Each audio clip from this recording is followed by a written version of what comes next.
Good evening, everyone. Welcome to Varaha Mihira Science Forum. Is Madras the cultural capital of India? Some people seem to think so. Given the film industry of Kodambakkam and Vadapalani, the Tamil publishing industry, the December music season, and recently the Madras Week celebrations, besides institutions like the museums, the Government College of Fine Arts, Kalakshetra, it seems a fitting epithet. A sorely missing aspect is popular science programs, which is ridiculous for a city that boasted the mathematician Ramanujan and physics Nobelist Chandrasekhar. We have had famous scientists and mathematicians speak in Madras in recent years. Bharat Ratna C.N.R. Rao and ISRO Chief Kiran Kumar at IIT Madras, Fields Medalist Manjul Bhargava at KSRI, astronomer Jayant Narlikar, microbiologist Chakraborty, mathematicians Roram Narasimha, Bruce Byrne, Eric Lander, Krishnaswamy Aladi, Ajit Varki, neurologist Velenu Ramachandran, all at several fora. Math Science has started an annual program. KV Sharma Foundation hosts an annual lecture, and other institutions conduct programs. But these usually cater to experts, rarely to the general public. Some of us felt that we need a forum for lectures addressed to the general public. A forum that hosts monthly lectures where people can meet regularly and develop fellowship and a community. So we have started the Varaha Mihira Science Forum. The speakers need not be professionals in their field, though we would be delighted to have them lecture. Anyone who can tell a great story with all the drama and suspense, and humor and obstacles, and puzzles that science demands and boasts of is an ideal speaker. Today we are happy to invite you for our 30-second lecture on the spread of viruses and information, to be jointly presented with Tamil Heritage Trust. The lecture will be delivered by Mr. Ramanan Jagannathan. Ramanan uses a master's degree in physics he acquired last century as a license to talk about science and maths, though he works in the software industry. He likes to have conversations with his two sons, other interested kids, and occasionally adults on science, making a genuine attempt at answering queries like the reasons for the blue color of the sky or red color of traffic stoplight, typical questions that curious kids ask. He tries to keep himself up to date with the latest developments in the world of science and technology, though sheepishly admits that it is a losing battle. He is interested in photography, yoga, and natural farming, the last mentioned for which he claims to use the systematic approach and scientific temper inculcated by physics. He blogs at mysticmundane.blogspot.com. He earlier spoke at our forum about CRISPR, a gene editing tool, in May 2018. Now to the topic today. When we think of a contagion, a thing that spreads, we usually tend to think about infectious diseases or more recently viral online content. But outbreaks can come in many forms. They might involve things that bring harm, like financial crisis or malware, or benefits, like innovations. How do we make sense of this? Can we take knowledge from the study of infectious disease to understand financial crisis or malware? The talk starts with one of the top killer diseases in the world, the work on the same that got the pioneer a Nobel Prize for medicine and is more important but less remembered contribution. From this, it expands the knowledge to understand information flow, the networks involved, and the models that propagate the information, how information can be speeded up or slowed down. With the help of these models, it looks at financial networks and social networks like Twitter and Facebook. It also touches upon the ever relevant topic of fake news. We do look at viruses as a type of information that spreads through the human network. But the core focus of the talk is how can we make sense of something that spreads. The idea is to give a broad overview to enable the common person to make sense of what spreads around us, whether it is virus or information. Over to Ramanan Jagannathan.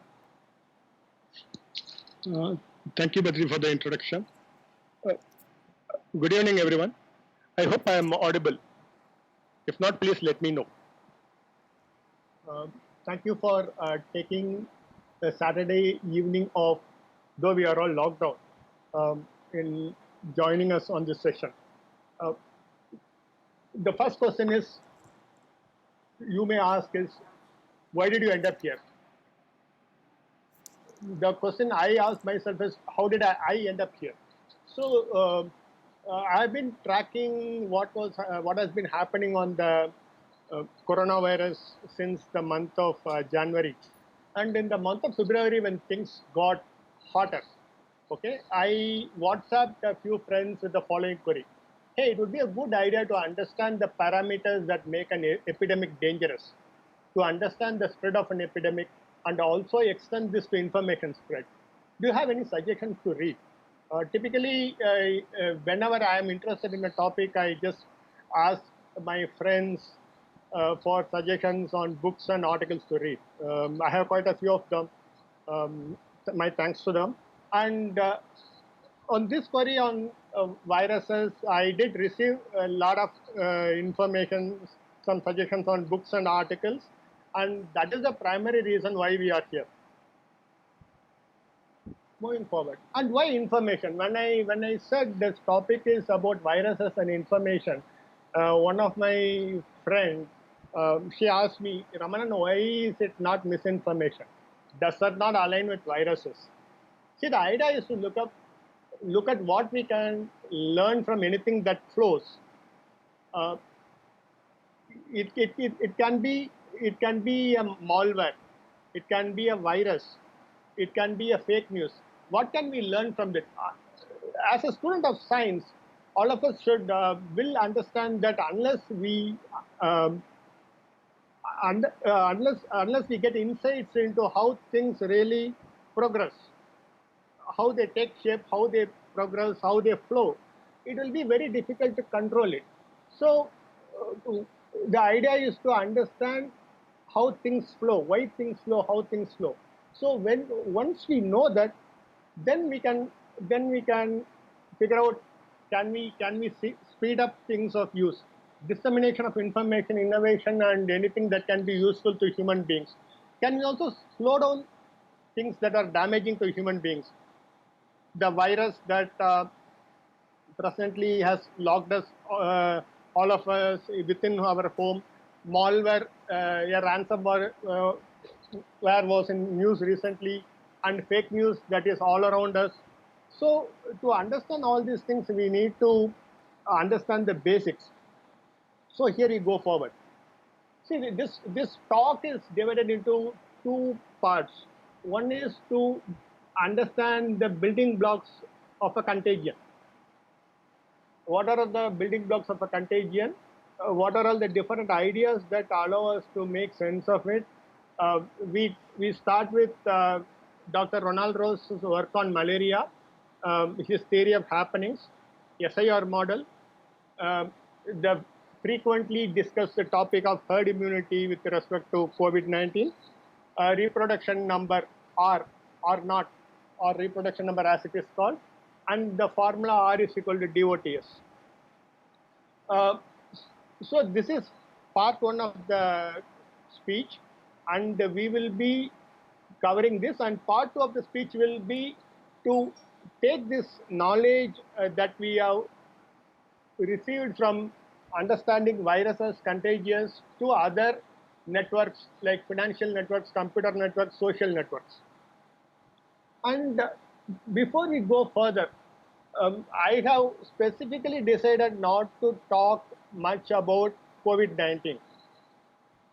That is not the purpose of this talk.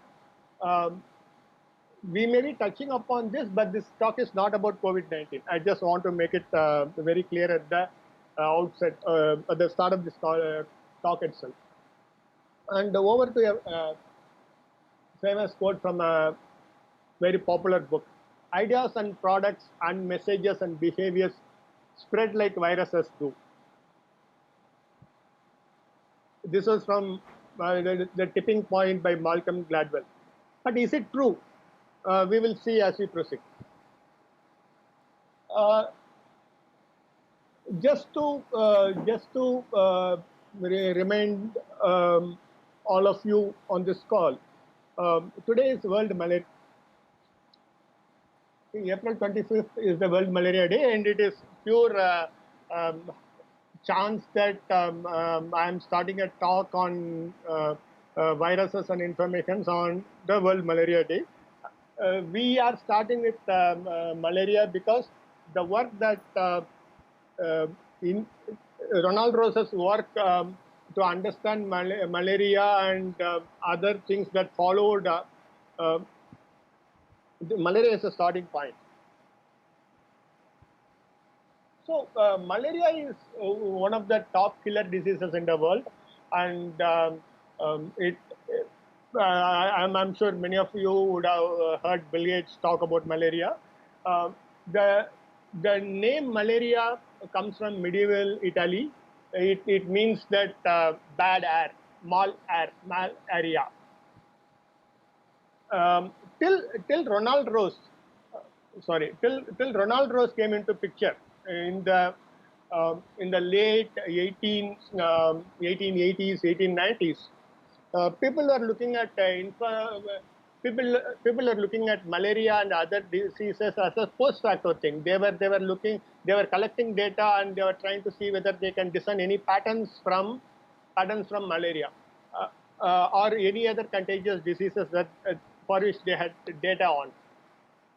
Dr. Ronald Ross, as some of you will recall, was born in India, and he was also stationed in India for a long, for a close to a decade. When he was stationed in Bangalore, he did work on malaria containment. He figured out that he can contain malaria by minimizing the opportunities for the mosquitoes to breed. But this suggestion was not well received. The counter argument was that it was impossible to eliminate every mosquito and hence the approach will fail. As I said before, till Ronald Ross's time, people are into descriptive analysis. They took data and looked for patterns. And what Ronald Ross did was he took a mechanistic approach. He came up with a conceptual model, and he used that model to understand why contagions or malaria spreads. See, this is a very vital change that Ronald Ross brought in. As I said, the idea of using models to understand anything or study anything, which is so commonplace today with all the data science and everything, was unheard of some one century before. And the important point is Ross did also take the help of Max in proving his theorem, and this is another reason for anyone doing science to be kind enough to Max and learn enough Max.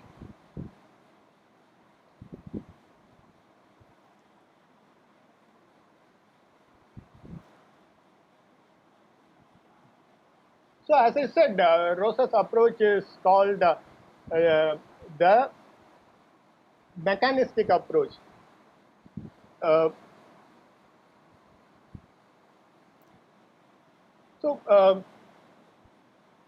Let me move on to the next slide where I show you a simple conceptual model of malaria transmission. See, Ross, this is very simple conceptual model. Ross picked up a scenario where there was one infectious person in a village of 1,000. For the infection to pass to another human, an anopheles mosquito would have to bite the infectious human. Ross imagined only 1 in 4 mosquitoes would manage to bite someone. So 48,000 mosquitoes, only 12,000 mosquitoes bite humans. Okay. So if there are and only 1 person in 1,000 was initially infectious. On average, only 12 of these 12,000 mosquitoes would bite that one infectious person and pick up the parasite. See how malaria transfers is the mosquito, when it bites a person, it picks up the parasite, and the parasite has to grow within the mosquito. After that only it can infect another person. So this is how the model of mosquito spread happens. Okay. So 12,000.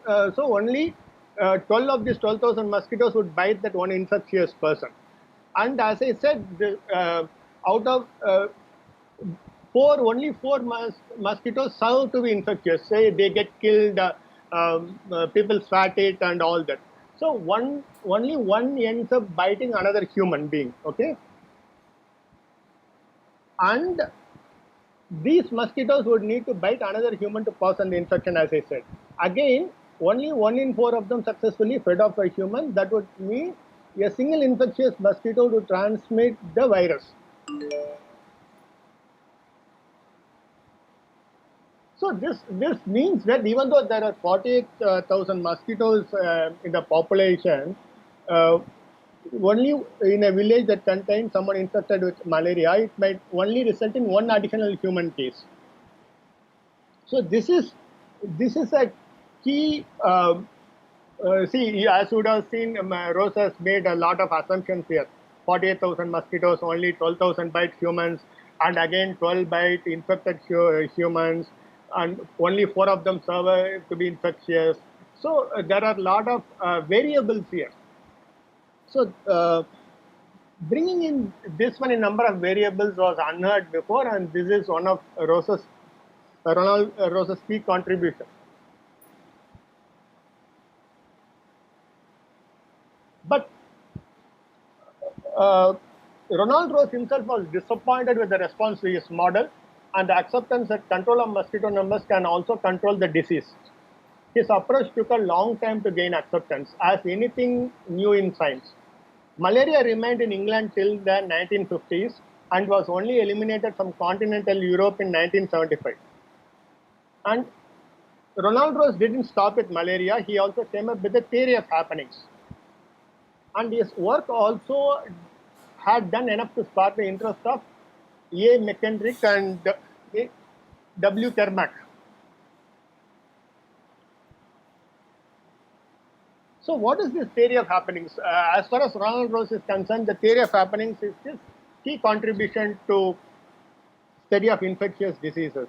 But he got a Nobel Prize for his work on malaria, how malaria transmits from one person to another. There is an interesting story behind that, but we are not getting into it. So Ross proposed a theory of happenings to describe how the number of people affected by something, whether a disease or another event, might change over time. See, Ronald Ross didn't stop with contagious diseases. He wanted to expand his theory to everything that spreads. Okay, and he called this theory of happenings. Okay, and basically his point is this: there are two kinds of events. One is independent event. A person buying a house or getting married is a independent event. Okay, when I say one person getting married, there are two people involved. But the thing is, because a couple get married doesn't mean that every other couple in their vicinity get married. Okay, so it's a dependent event. Sorry, independent event. A dependent event is one where when one person gets infected, he ends up infecting another person. The simplest example is the kind of contagious diseases that we are talking about here. So Rose noted that the simplest type of outbreak is one where affected people pass the condition on to others, and once affected, people remain affected. Okay, see, this is a key difference that we have to understand. When I said that Rose had taken out his theory out of the contagious diseases and he had spread it wide. What is the example that we can think of where a person who gets infected remains infected? It is not in the domain of contagious diseases, but it is in the domain of marketing. Say you buy a computer, okay?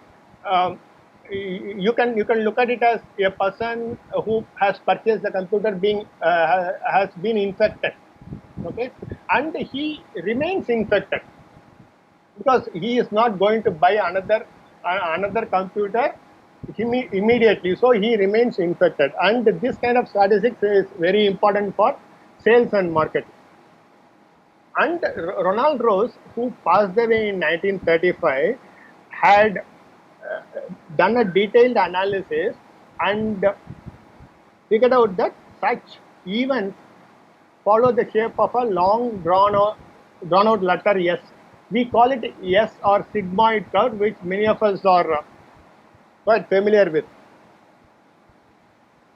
So this is the S curve, and this there are two S curves here. One is the darker one is more contagious, and lighter one is less contagious. The S-shaped curve would later become popular in sociology after Everett Rogers featured in his 1962 book Diffusion of Innovations. See how innovation spread has been studied using the S curve, and we will come to how innovation spread later, but attempts have been made, and this 1962 book by Everett Rogers is a very popular book. Rogers noted that initial adoption of new ideas and products generally followed this shape. In the mid-20th century, the diffusion of products like radios, refrigerators, all traced out an S curve. Later on, television, microwave ovens, and mobile phones also would do the same. But Rose, before he passed away in 1935, had worked on in the opposite direction. He had used his mechanistic reasoning to derive the curve from scratch, showing that the spread of such happenings would inevitably lead to this pattern. So Rogers, he took the data, analyzed it, and came up with this curve. But Rose had used this model to come up with this curve, and they were some 25 years apart, more than 25 years apart. So that is the beauty of the work that Ronald Ross had done. But unfortunately, Ronald Ross' work didn't gain too much of popularity during his lifetime. He was heavily dependent on mathematicians for his work, and the World War I came during this period, and the mathematicians with whom he was working were taken away for war duty. And also, the second unfortunate part is that Ronald Ross was not a great person to work with. Again, I'm not going too much into it, but I'm just stating it as a fact. So let's move on to with Ronald Ross' work. So I mentioned during the discussion of the theory of happenings that Kermack and McKendrick, two names. Okay, these two people came up with the SIR model. So that's why I said to start with love. It is one of the most important models that some of you would have traced models, tracked models during COVID time would have come across. So Kermack and McKendrick extended Ross's idea to look at epidemics in general. They focused their attention on one of the most important questions in infectious disease rates. So what causes the epidemics to end? We all know what causes an epidemic to start, but do we know what causes it to end? The general thing was, the general idea was an epidemic loses its potency. A viral or a bacteria loses its potency. That is one thing. Or everyone in the crowd gets infected, and there is no one else to get infected, so the epidemic starts. But Kermack and McKendrick figured out that the answer is neither of these two things. So what did they do? They started by developing a mathematical model of disease transmission. For simplicity, they assumed that the population mixed randomly in their model, with everyone in the population having an equal chance of meeting everyone else. Okay, in the model, everyone is susceptible to infection. Okay, and an epidemic starts with a certain number of infectious people. Once someone has recovered from infection, they are immune to disease. So anyone in a population falls into one of the boxes, and the model is called SIR model. You are either susceptible, you are infectious, or you are recovered. In today, when all of us are locked down because of COVID-19, majority of us fall in the susceptible box, and few numbers in the infectious box, and very few numbers in the recovered box. Okay. So this is a SIR model of influenza. Let me give me a minute. See, you would have seen that this is a population of 10,000, and we are looking at some 120 days, and the epidemic, the number of infectious people is shown in the black, and the epidemic peaks at around before 50 days, and the susceptible people number also comes down, and the recovered number also goes up. Okay. See, this is a simulation. Okay, the simulated epidemic takes a while to grow because only one person is infected at the start, but it still peaks within 50 days, as I said, and by 80 days it is all but over. The infection, as you can see in the graph, by the 80th day it is close to zero. That at the end of the epidemic there are still some susceptible people left. If everyone had been infected, then all the 10,000 people would have eventually ended up in the recovered side. But that is not the case. Only 80,000 people have got infected and they have recovered, and that is what the graph shows. Okay, so Kermack and McKendrick model suggests that this all 10,000 or the whole population getting infected doesn't happen. Outbreaks can end before everyone picks up the infection. This is what the SIR model shows. An epidemic in general comes to an end before the susceptible population has been exhausted. This is one important lesson learned. Okay, why doesn't everyone get infected? It is because of a transition that happens mid-outbreak. In the early stages of an epidemic, there are lots of susceptible people. As a result, the number of people who become infected keeps growing. As a result, the number of people who become infected each day is larger than the number of people who recover, and the epidemic grows. Over time, however, the pool of susceptible people shrinks. So this is what you can see in the graph. The number of susceptible people that keeps decreasing. When this pool gets small enough, the situation flips around. There are more recoveries than new infections all around. So the epidemic begins to decline. There are still susceptible people out there who could be infected, but there are so few left that an infectious person is more likely to recover than meet one, so that he can transfer the infection to another person. So, from the SIR model, we also get a very important concept of herd immunity. Herd immunity is another concept that we have been discussing, and there have been a lot of talk about herd immunity, whether herd immunity can be used as a strategy to counter COVID-19. Okay. So, as we have seen in the previous slide, a contagious disease is spread directly from person to person. When a high percentage of the population is vaccinated, it is difficult for infectious diseases to spread because there are not many people who can be infected. For example, if someone with measles is surrounded by people who are vaccinated against measles, the disease cannot be easily passed on to anyone, and it will quickly disappear again.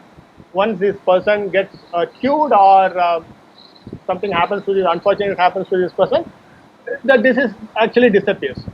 So this is called herd immunity or community immunity, and gives protection to vulnerable people such as newborn babies, elderly people, and those who are too sick to be vaccinated. So the important lesson here is that this works for contagious diseases. Okay, so an exception is something like tetanus. Tetanus is infectious, but it is not contagious. So if everyone around you is vaccinated for tetanus, you can still pick it up. So for contagious diseases, the important conclusion is, for contagious diseases, if people are not vaccinated, herd immunity is not guaranteed to protect them. So I believe this answers the query people had around herd immunity with respect to the present problem that we are facing.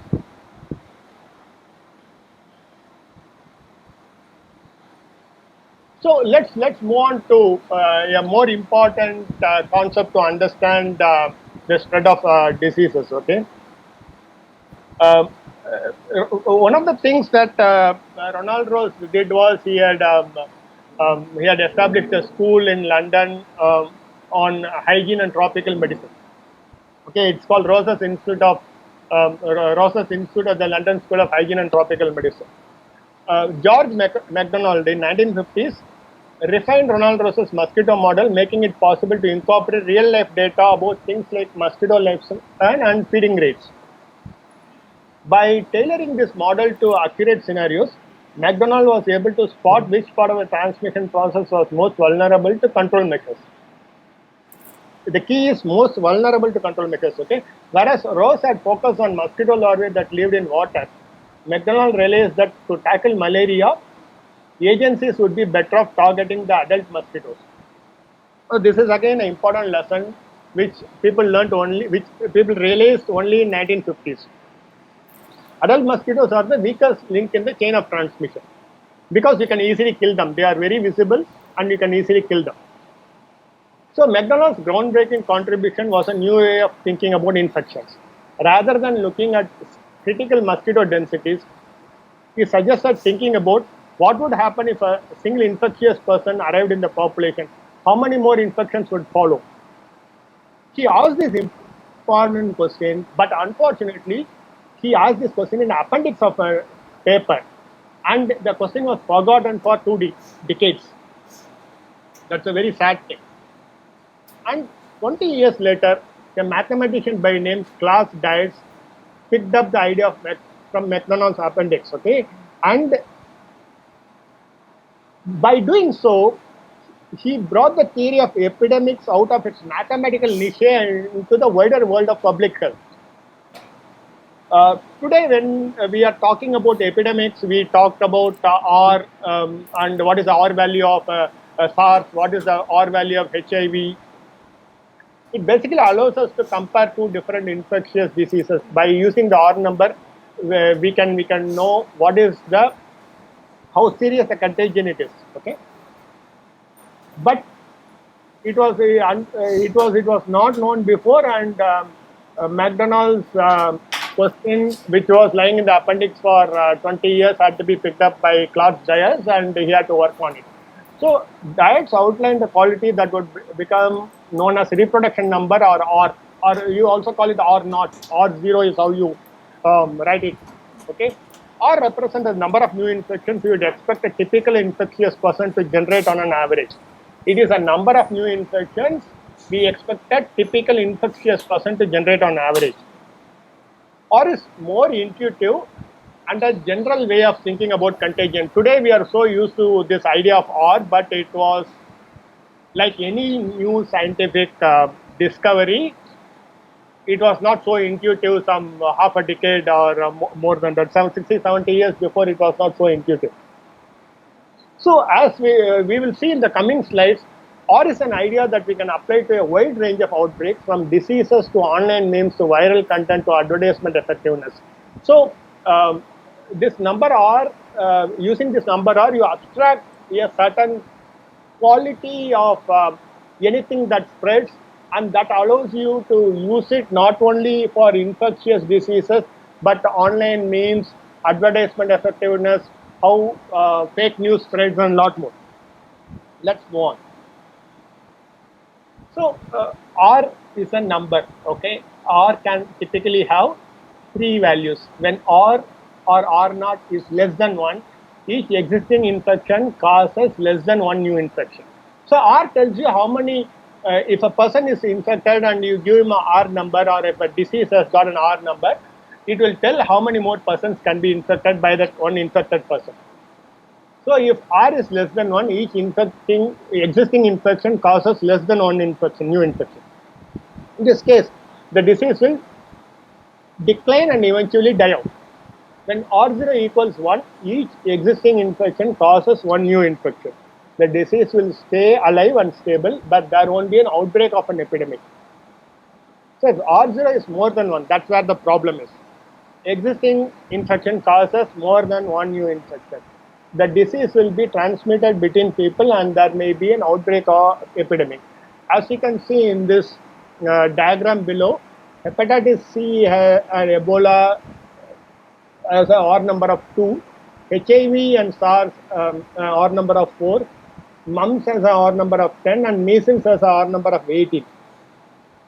So, okay, R tells you how contagious a disease is and what happens. So, but what is the use of this R number? So, let's move on.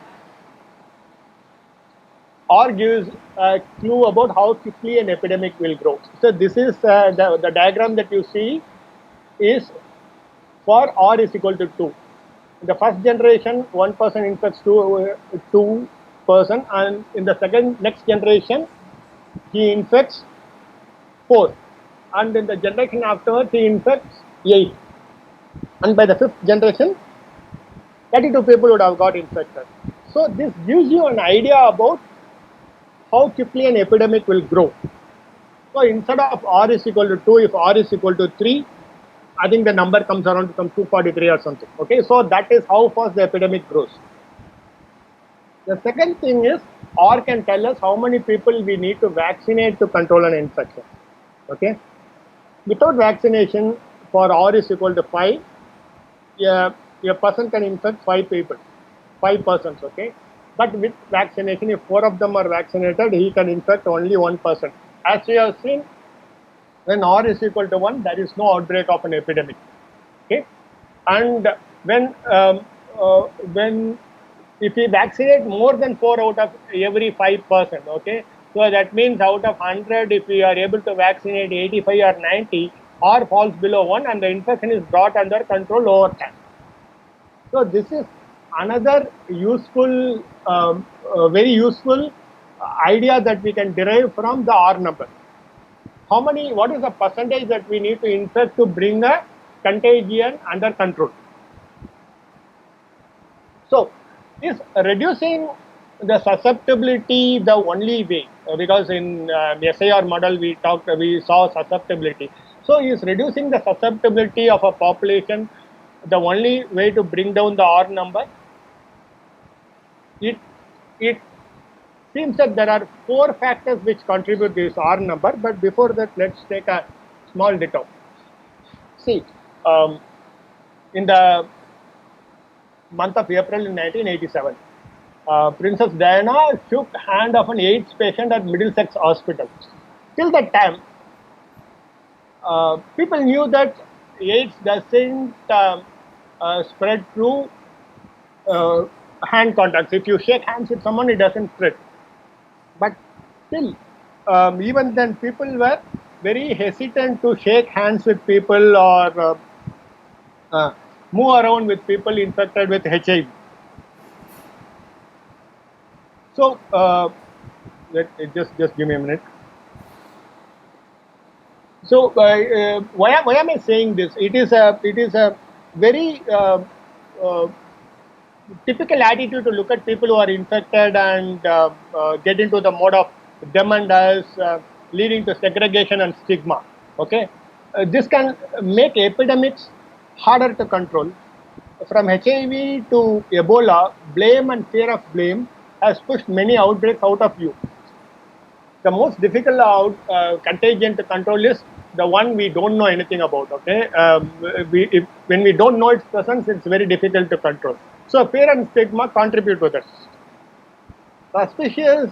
Suspicion around diseases can also result in many patients and their families being shunned by the local community.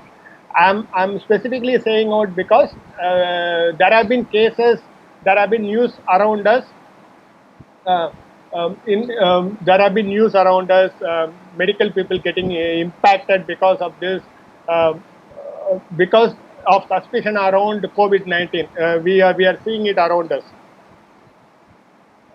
As I also said, when such suspicion and stigma exists, it makes it difficult for people, reluctant for people to report the disease, which in turn amplifies transmission.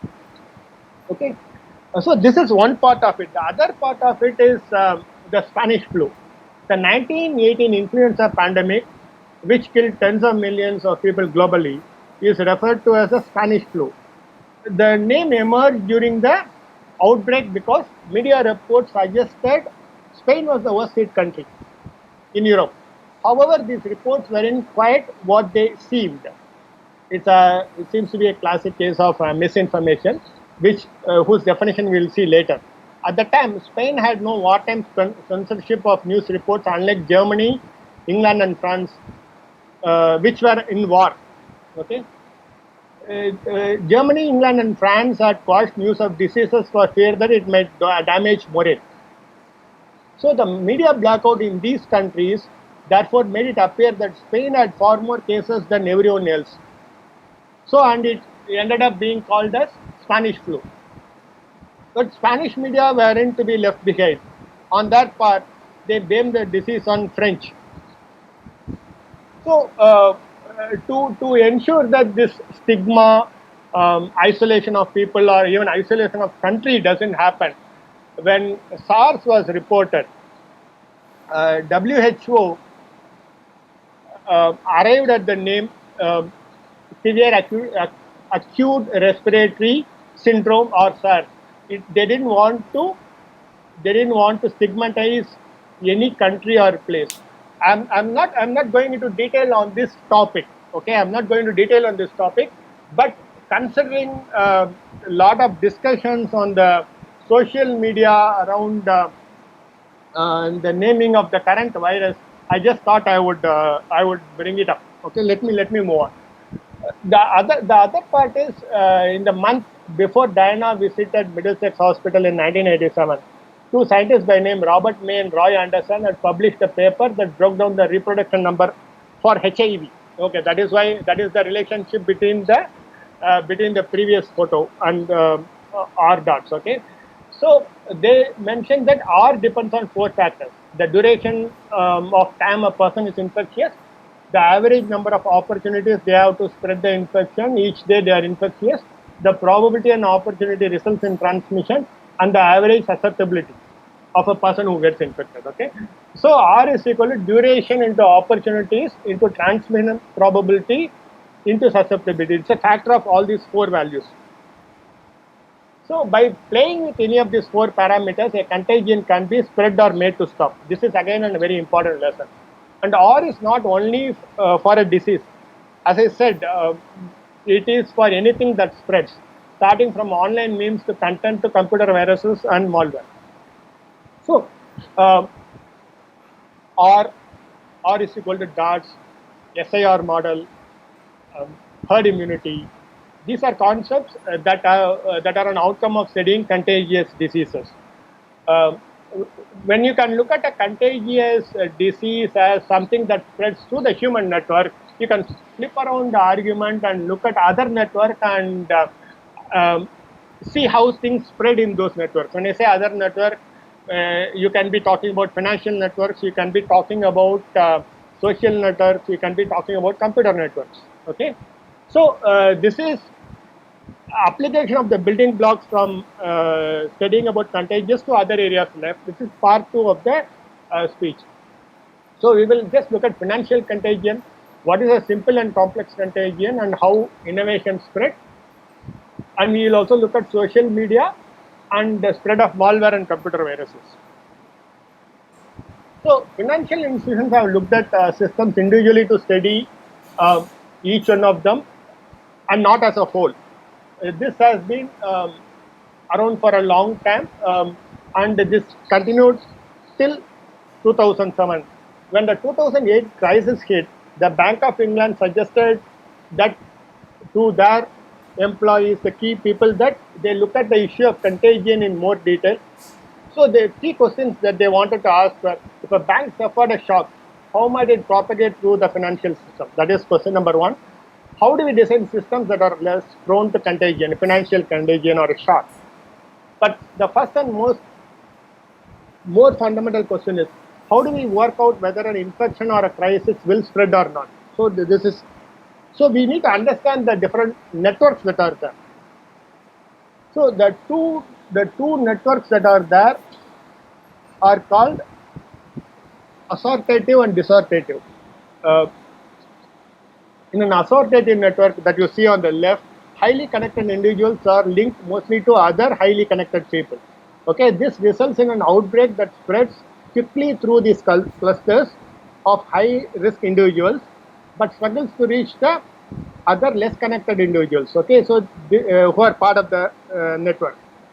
In contrast, a dissociative network is when high risk people are mostly linked to low risk ones. This makes the infection spread slower at first but leads to a large overall epidemic. Unfortunately, the banking network turned out to be dissociative, assortative, okay, and social media networks turn out to be assortative. So what this implies is that when a network is assortative, even the seemingly less risk people will somehow get impacted. They will catch the financial contagion, or the shock that spreads to the financial network. So Andy Haldane, who is now the governor of Bank of England, suggested that he did a detailed study. I have given the link to that paper. I suggest interested people take a look at this. He did a detailed study. The paper is a very beautiful paper, and he said our typical response to contagion is either hide or flight. Okay, flight strategy in the case of infectious diseases, flight means trying to leave an affected area in the hope of avoiding infection. When it comes to financial networks, it means that people who have already taken a loss, they sell whatever they hold at a loss and they take the capital and fly away or move away to safer places, perceived safer places. This typically happens in share markets. On some days, foreign institutional investors, they sell a lot and they take the money away from India when some government policy or some bad news which is not in alignment with what they want comes out. Okay, and then there is a hide strategy. People may hide during an outbreak, dodging situations that could potentially bring them into contact with infection. If it's a disease outbreak, they might wash their hands more often, reduce their social interactions, and stay at home. What happens for COVID-19? When it comes to financial contagions, this means that people hide credit, people hide money. See, financial networks, money is the lubricant that keeps it moving. In the hide strategy, when there is a financial contagion, people just take away money and the whole network comes to a stop. It has happened in the US market. It has happened in 2008. I don't have the time to go into all that in detail, but there are enough books on those topics. Let me just move on. So what has been found out is the networks that we have. Okay, the networks that we have aren't ideally suited to stop a contagion. It is more suited to spread a contagion. When you want to stop a contagion, you want to study the network as a whole. For that, you want more data about from individual banks. But for most of these banks and other financial institutions, the data that they have is their trade secret, so they don't want to reveal it. So one of the biggest obstacles is access to trading information, and it also involves people's social behavior, right? People are greedy, people are afraid. When all this comes up, it actually complicates things. So one of the key learning is from innovation to infections, contagion is often a social process, which brings us to the very interesting topic of simple and complex contagions. See, a simple contagion is one for which a simple exposure is sufficient for transmission. Diseases and inflammation are typically simple contagions, which only require an activated contact for transmission, as the image below shows. On the other side, you have something called complex contagion.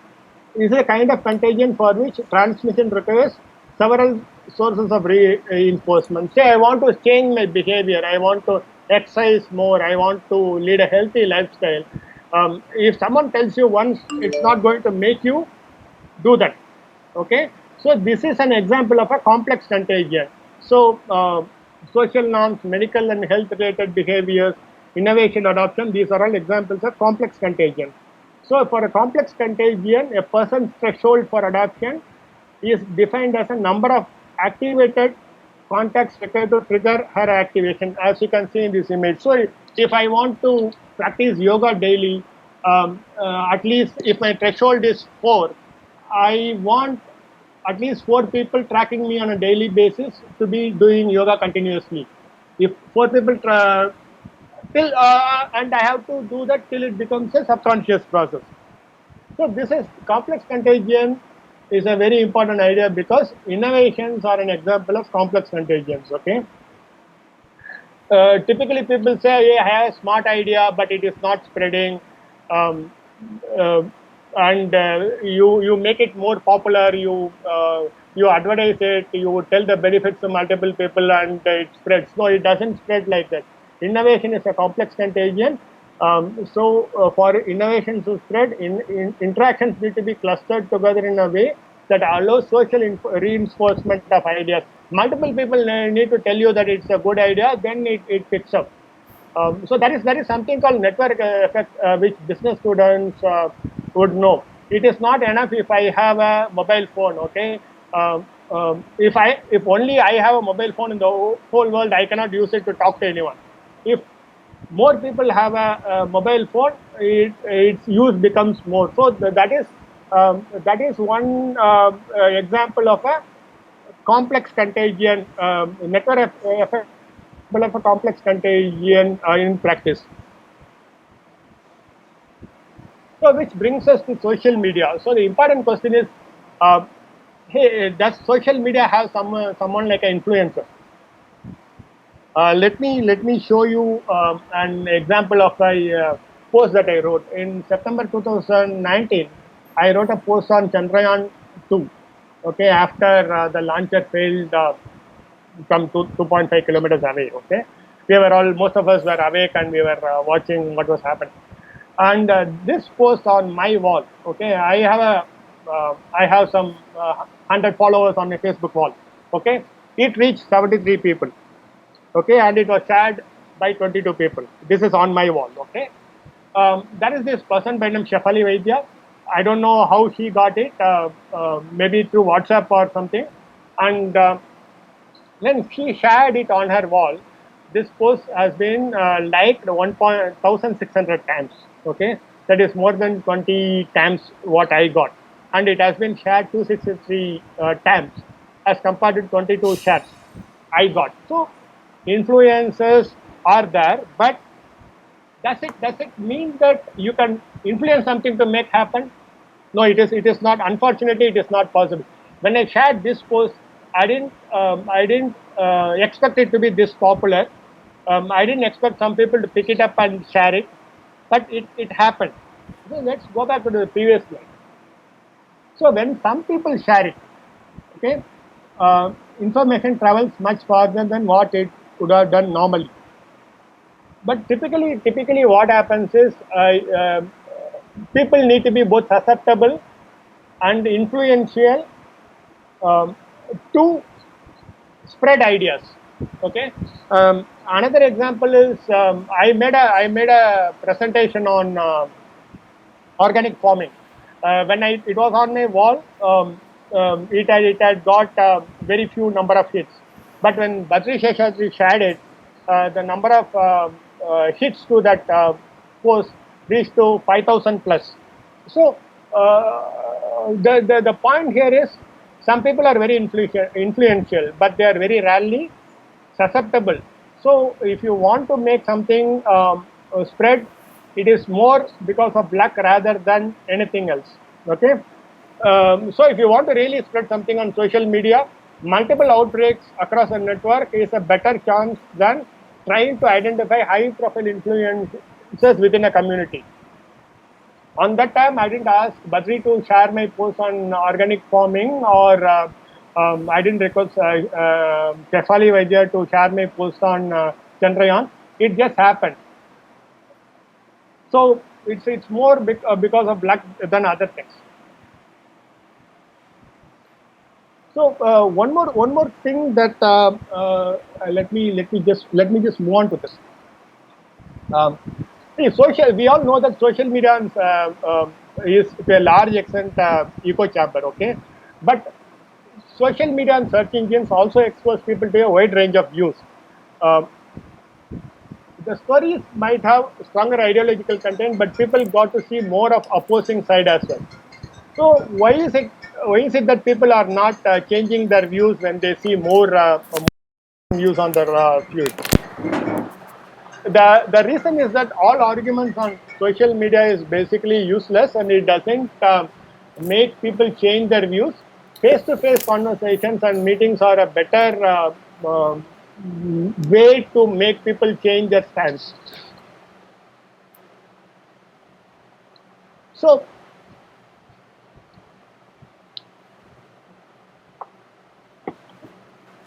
excuse me. So do things really go viral online? The unfortunate thing is what we call as viral is not at all viral. Okay, it is just getting things popular. For a research from Facebook shows that between 2014 and 2016, the popular trends on FB had a or reproduction number around 2. So online outbreaks are very weak compared to biological infections. Okay, the most popular content on Facebook is 10 times less contagious than measles scans. So the same holds for marketing campaigns.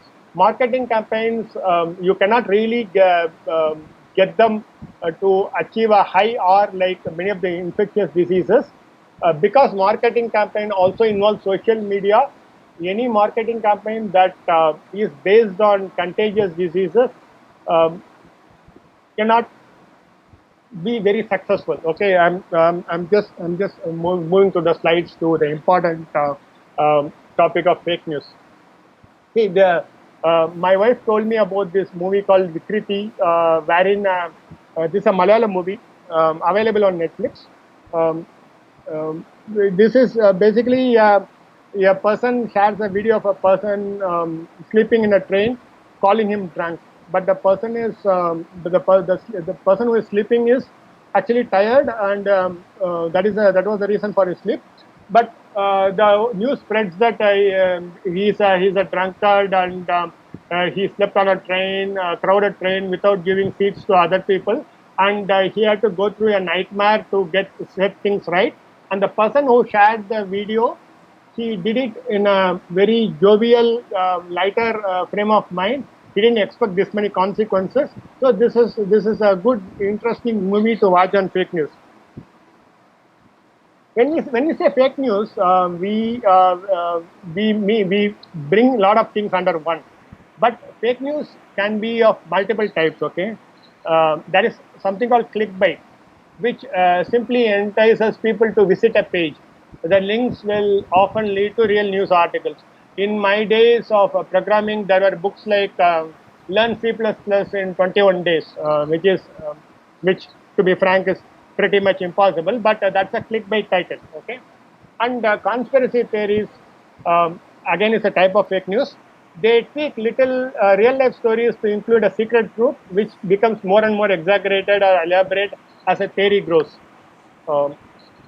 So I don't want to get into the examples of conspiracy theories. There are enough around us. Okay, and then there is misinformation. Misinformation is a false content that is generally shared by accident. This can include hoaxes or practical jokes, which are created to be deliberately false and then inadvertently spread by people who believe them to be true. Sometime back, there was a news about Northeast people, which resulted in some mass exoduses and a lot of troubles for them. So that is an ideal example of misinformation. Okay, and the fourth and most important type of fake news is disinformation.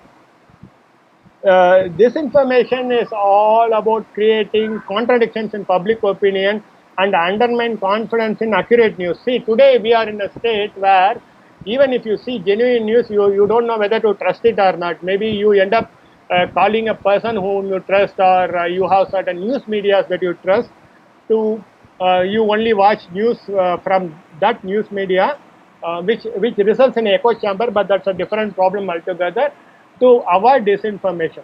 Okay, so how do we see, the fake news has always been around, but with the internet, it is generating fake news is very cheap. Okay, bots and other things can generate fake news very fast, and it spreads very fast. Okay, so what can we actually do about tackling fake news? So we go back to R is equal to dots, the same formula. Okay, if someone gives out a false news, they themselves can promptly correct it. It shows down the transmission rate. Okay, so we reduce the opportunity to become a transmission. So that is one thing. Make it difficult to share news. WhatsApp brought down the number of forwards to 5, and as many of you would have noted recently, it is 1. Okay, so this is reducing opportunities to transmit is another way of doing it. There are certain sites where, for example, Pinterest, where news on anti-vaccine campaigns are not shown in search. So this minimizes the duration of infection. Okay, then there is the final aspect of reproduction number, the inherent transmittability of an idea. Okay, so there are media guidelines for supporting events like suicide. So if people who read newspapers regularly, you would have seen that if you happen to read unfortunate news about a suicide, at the end there will be something like, if you feel like if you are in a depressed state of mind, please call this number and all that. See, that is because by reporting a problem, we also become part of propagating the problem. Unless we are very aware of it, it is not possible to tackle this. So the better approach to manage fake news is knowing and appreciating the fact that we cannot stop it.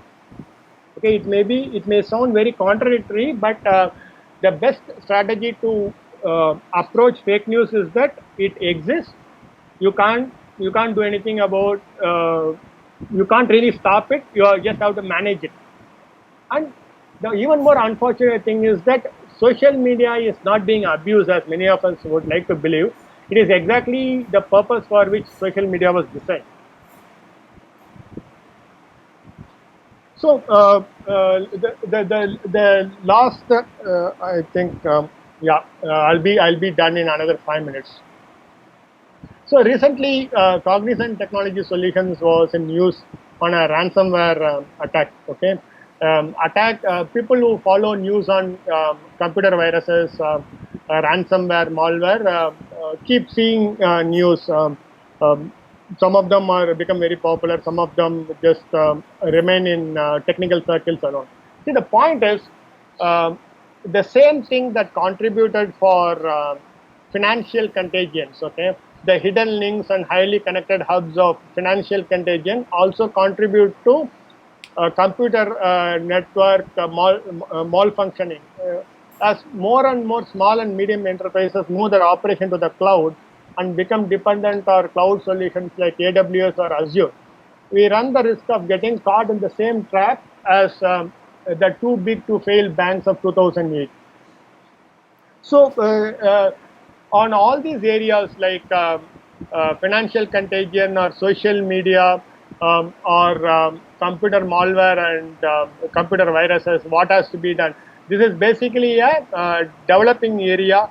My friend who teaches computer science tells me that simple and complex contagion itself is a topic for multiple PhDs. Okay, so if anyone wants to if there are students here in 11th, 12th standard, or people who are doing their engineering, these are areas which are very interesting and very promising in the future for a lot more research. Okay, so I basically concluded my speech, and I just want to point out the key takeaways here.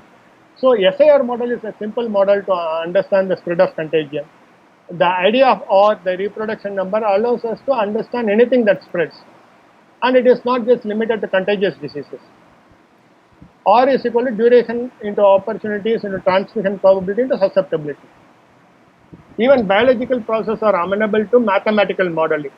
The models are useful but are not infallible. Again, this one point we can talk on it for hours. Okay.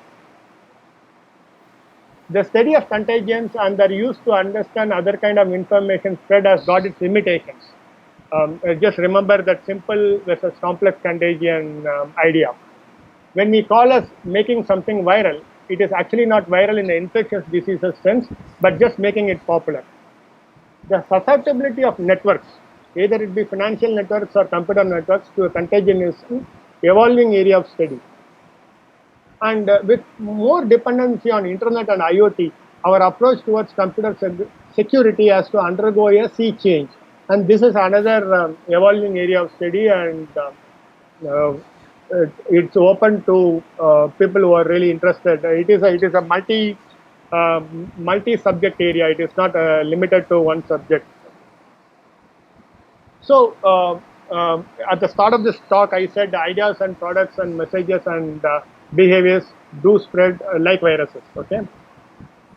My conclusion is that ideas and products and messages and behaviors don't spread like viruses do. It is a lot more complex, and many of these things we are still in the process of understanding. So I refer to the following books as part of my speech, and the first one is on Diffusion of Innovations by Everett Rogers, and the second one is Rules of Contagion by Adam Kucharski. Network Crowds and Markets by David Easley and John Kleinberg, and How Behavior Spreads, the Science of Complex Contagions. See, the network crowds and the markets and how behavior spreads, these are books I would suggest to interested people. They get into multiple areas like network theory, social behavior, and these are evolving, and these are a lot more interesting. So yeah, with that I'm done with my speech. If there are any questions, I would like to take it. We have some questions that have come in, Ramanan. Yeah. Thank you for a topic which is current, relevant, but at the same time quite difficult. Let me ask some questions, mix of some of my questions and questions that have come from outside, from various listeners around the world. This R naught, calculation of R naught. Yeah. Right. You given a formula, but how do you calculate it? Say, for example, COVID. What is R naught? And because unless we know about R naught, we don't know. How fast it is going to grow, and all the models require R naught to be fed into that. But how do you calculate it actually? Do you do it post facto, as in you calculate the spread and then reverse fit and then say, hey, this is R naught, but then R naught is changing, the spread is changing, it is different from country to country, region to region. So what is it actually? See, thanks, Badri. See, if you had noticed, I specifically said that I will not be touching upon COVID-19 in my talk. Okay. My question is also not related to COVID. No, tomorrow, if there is anything like this, how do I find R naught, basically? Okay. The point is, with respect to COVID-19, it is evolving. Okay. And how R naught is calculated, I can, for interested people, I can share links on the topic. Okay. It's difficult. See, as you rightly pointed out, and as some of my friends said, this topic is actually huge. Whatever I have given you is a broad overview. I can share the links on how R naught has to be calculated, but unfortunately I cannot go into detail in this talk itself. Okay. But I will share it in Varamira Science Forum. All the links, some of the links that I want to share, I will share it there. Okay, fine, that's okay. There's a question here on the S curve, where you have three things you had drawn, which is besides infection, recovery, and those who are susceptible, that SIR, shouldn't there be a fourth category for did not recover? Is it required? I mean, this is a question, but I'm asking you. It seems, I mean, one who is, if you are susceptible, you have been infected, you recover. If you don't recover, then you are dead, basically, right? So, do you also need a fourth curve in that called did not recover? But what actually?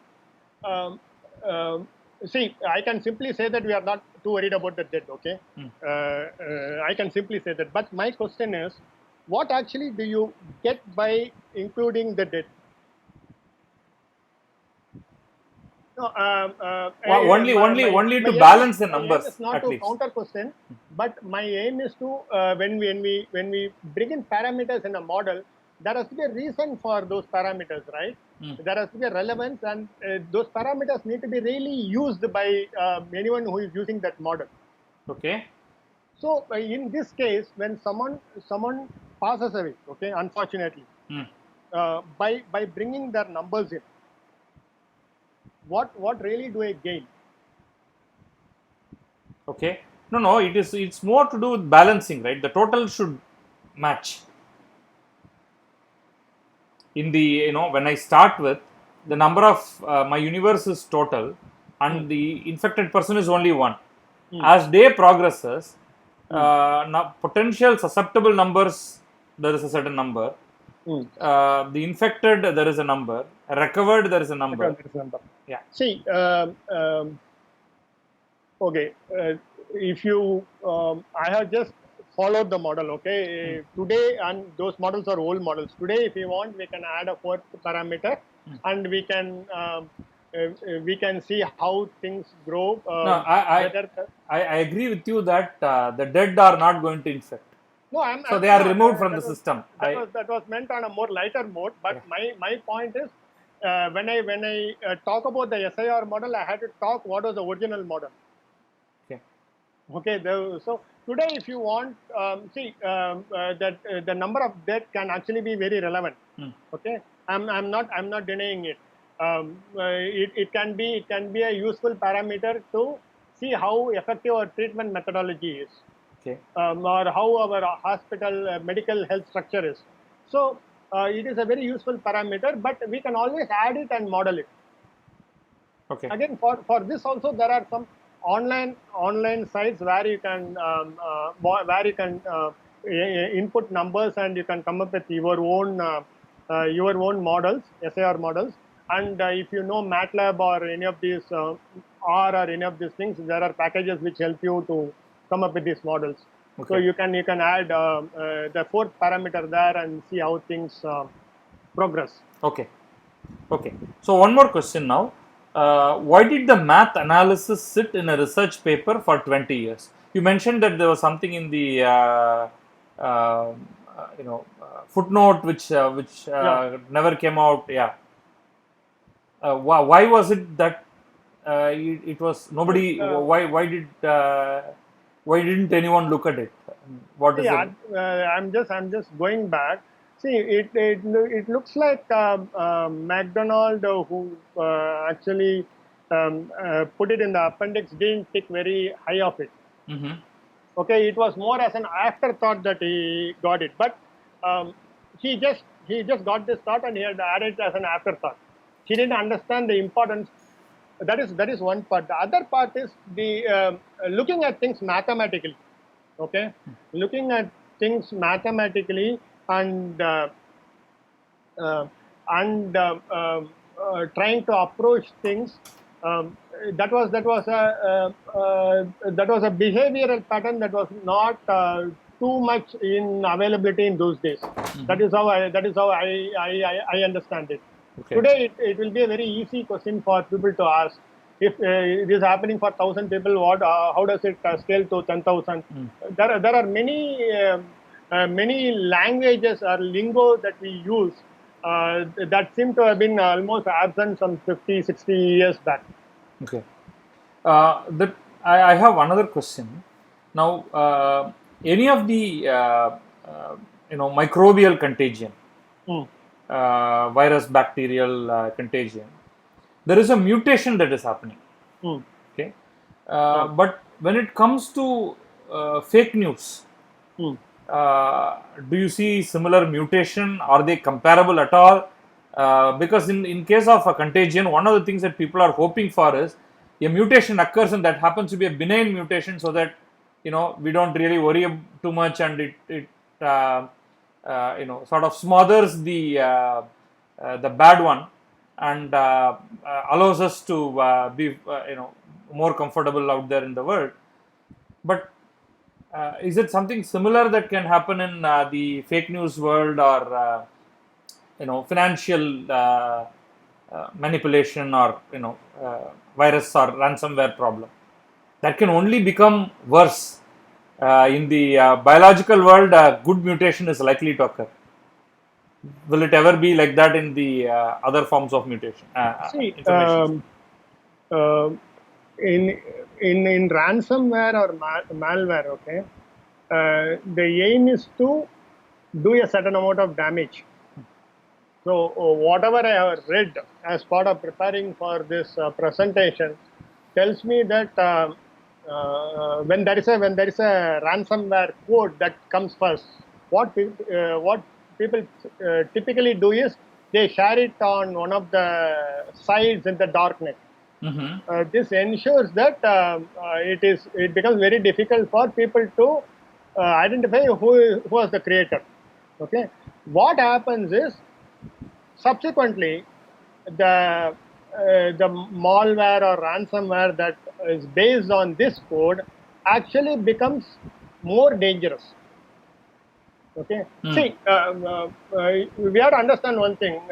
People don't spend their time by spend their time to create benign malware that defeats the very purpose of malware, right? Mm. So it doesn't happen in the case of malware or ransomware. It only becomes worse unless the root of the problem is identified. Either the server is shut, or you somehow get hang up the code and you do something about it to stop the spread. Okay, so that is one thing. When it comes to fake news, memes undergo the mutation. Okay, memes. One meme starts and with a few words change here and there, they undergo mutation and they Yeah. are around for a long time. Yeah, in a sense, memes are very benign. Yep. I am talking about fake news, which is dangerous, Hmm. and financial, the malware like, or the Nigerian scam like kind of contagion, which is never benign. It can never be benign, as See, opposed to a meme which is by and large benign. yeah. That is a funny meme, that is. Yeah. See, if, the Nigerian mail scam or the SMS scam is a good example. Okay. Originally, it used to come as mails, and nowadays it comes as SMS. I don't know whether it comes as a WhatsApp WhatsApp message. message. Yeah, yeah. Okay, I don't know that. Okay, Mm. but the thing is, when things which have got uh, bad motive, okay, they never become light. They never become benign on its own. They only become benign when the surrounding system is changed, and the malware or the fake news cannot react to it. Okay, they only become worse over a period of time, or they just change from one channel of transfer to another channel of transfer. So this is what I understand about fake news. Uh, Financial contagion, again, to answer the same thing can come in different ways. The same problem can come in different ways, and we may never end up solving it, and it can remain as a systemic inefficiency for a very long time. It can be in the system, and till something happens and shows up the systemic risk that is there, and it exposes the whole system. Okay. There's one more question. Can a cure spread as fast as the virus? Is the rate of herd immunity spread different than spread of virus? I think both are loaded questions. Can a cure spread as fast as the virus? See, if you have a vaccine, much faster than a virus. What by cure? A vaccine is not exactly a cure. It No, just see, let's say a medicine that cures you. yeah. See, vaccine ensures that you don't get the disease. Yeah, Okay. yeah. Okay. So, if you look at our SAR model, it just ensures that the number of susceptible people are brought down. Okay. A cure in a medical sense ensures that you get the infection and you recover from it. Mm-hmm. So, Okay. in other words, is the R naught for cure? Mm. This, can it be greater than the R naught for the virus spread itself? So, okay, let me ask one question there. R naught is for something that spreads. Mm-hmm. Okay, a cure is not something that spreads, right? So So it works in a different way. comparison?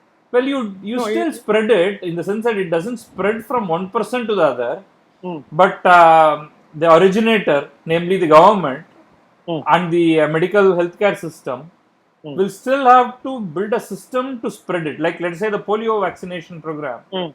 Mm. It's not that you press a button and it spreads. Mm.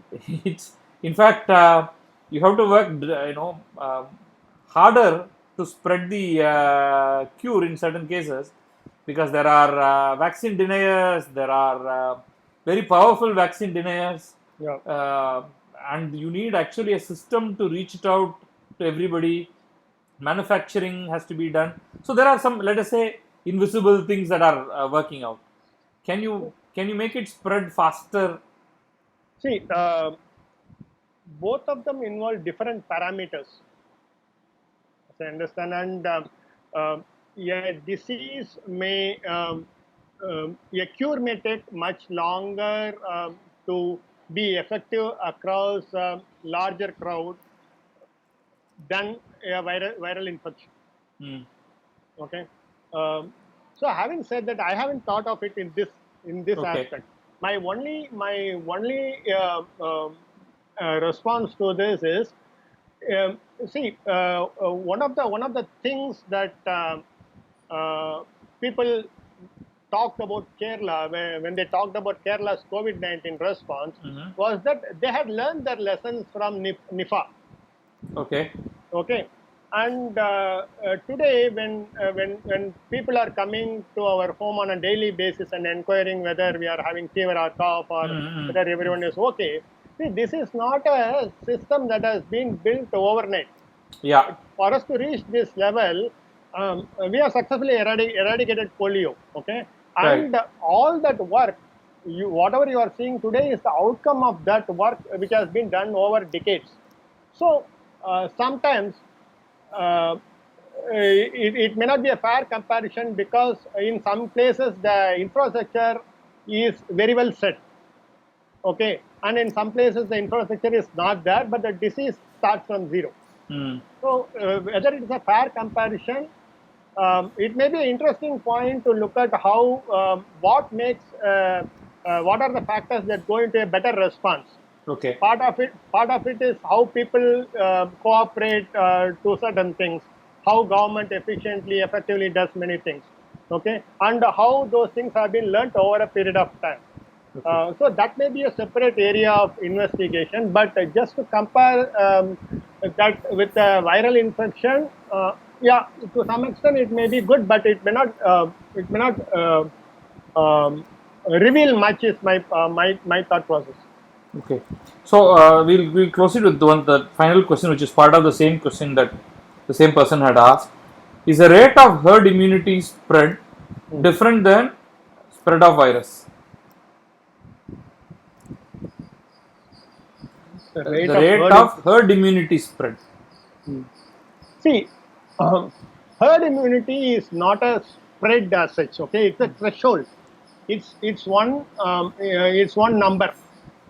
It's a percentage. Okay, as I was telling, if R is equal to 19, you should have you should have vaccinated more than 95% of the crowd. No, So, no, this may not even involve a vaccination. There may not be a vaccine, like in the case of COVID that we are talking about.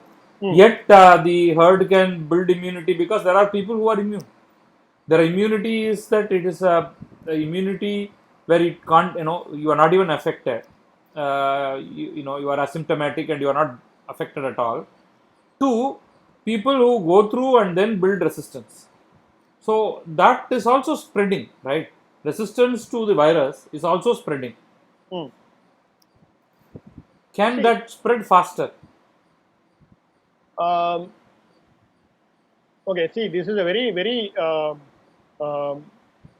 very, what should I say, delicate question to answer. Okay, the natural immunity is typically a very low percentage. Maybe it should be around 15 to 20%. Okay, it's never it never reaches 50 or 50 or 70 on its own unless someone is vaccinated or they have got the disease and recovered. Depending on the type of or for a contagion, you may even end up with less people than what you started with. So you can model these things, okay, but it's very difficult to answer these questions based on some real time data. See, England first thought that herd immunity was a good strategy. Right. Okay, but then we all know what happened. First, they one thing they were told is their scientists had based their conclusion on a wrong model, and so they overturned everything, and then they went into a lockdown mode. Okay, that is one thing. And herd immunity, whether it spreads faster, I'm not even sure whether the question actually makes sense. Makes sense, yeah. Okay, fine. I think I think it's time now. We have to close the talk. So thank you, Ramanan, on behalf of Varahamira Science Forum and Tamil Heritage Trust, to help us to look at this in a slightly different light, beyond the usual information about what is going on. It certainly has opened our eyes to more information. Just go to that the last slide with all the 4 books that you had. We'll have it open for some more time. Yeah, just a minute. So people can, there it is. Yeah. Yes. See, the rules of contagion is available on Kindle. Yeah. Okay, and it is fairly inexpensive. Okay. And how behavior spreads and network crowds and markets, these are textbooks. Okay, maybe you need 6 months to 1 year to read it. I didn't read them all. Okay. I just referred to some of these things on complex contagions. Complex contagions, as my friend Dr. Ravindran Balraman told me, is a PhD subject and multiple PhD subjects, and it is an evolving area. Okay. So people can look into it, and I even think that the social networks that we see today are maybe the first generation of social networks, and in the future they may evolve to different shapes. Okay. The same holds for financial networks and computer networks also, but I don't know what shape they will take. But one thing is very clear: the present shape it will not continue for too long. Okay. It cannot sustain itself for too long. Okay. Thank you. And Diffusion and Innovations is a old book. I think it should be available on the net. Okay. Thank you, Ramanan. Thank you. Bye bye. Thanks a lot. Bye. Yeah.